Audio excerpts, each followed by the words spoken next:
Well, we're in yet another off-season for Miraculous Season 6, and whilst we wait for some more episodes, what else is there to do but construct outlandish tinfoil hat-style theories? I feel that this is truly a time-honoured tradition in Miraculous, isn't it? Over the years, I've made a lot of these types of videos, and of course, a lot of them don't end up panning out, but then some of them, against the odds, actually do. Today, I'm back with one that's honestly fairly out there, but hear me out. Is there a chance that Noe is Gabe's son? Is it Noe? Who really knows? Now, on the face of it, you might think that, this is ridiculous, but like I said, just give it a chance. After the video's over and done with, you can point and laugh at me all you want. Hell, is the secret family only limited to a potential son as well? I'm not so sure. Could there be a potential brother of Gabe?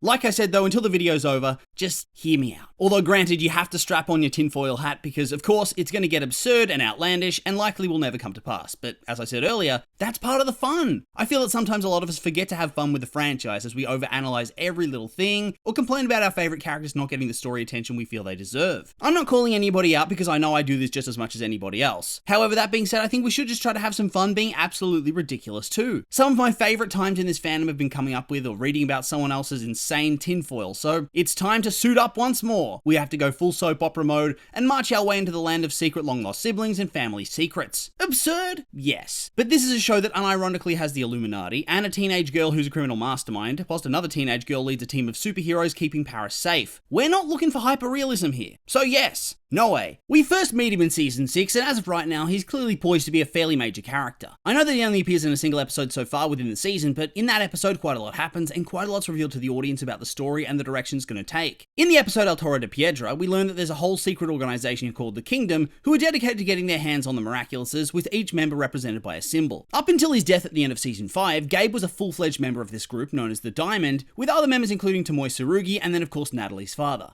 It's also implied that Audrey may be a member as well, but it's never really confirmed at all within the episode itself. Perhaps she isn't a member in her own right, but this in turn would make you question how she even knows so much about it, and why she seems like she's in the inner circle. Plus there was the episode Feast way back in Season 3. In that episode, we saw the Sentimonster Masterfu created long ago be destroyed by Ladybug and Cat Noir, which in turn allowed for the return of the Order of the Guardians it had destroyed over a century before. When the Order returned, she was one of the characters that was seen watching the news report alongside Gabe and Tomoe, so in that regard, I suspect she is part of this group. We then meet the man himself in the eponymous episode Noe, in which he quickly establishes himself as a bit of a power player. He owns the TV channel that's been featured across all the seasons so far, the one that Alex and Nadia would appear on, and then he fires Nadia for not towing the line. He also owns a film studio that he uses to attempt to slander Ladybug and Cat Noir as having worked with Monarch to gain prestige, before betraying him to his death. At the same time, he also accuses them of killing Gabriel Agreste, who had apparently been a hero working against all of them. However, there were also two other big elements of the story here. One, he was trying to buy out the Gabriel brand from Adrien, and then two, at the end of the episode, he's revealed to be the new Diamond, replacing Gabriel in the Secret Council, and obviously working alongside his mum for their own agenda. Now, you might think that this is not really all that much to go on to craft this sort of theory, and maybe you're right, but by God, we're gonna give it a red hot crack. I think I first started thinking about this when I was doing a rewatch of Season 2 for my retrospective reviews. It was when I was watching Style Queen. I guess it just started tickling my brain, you know?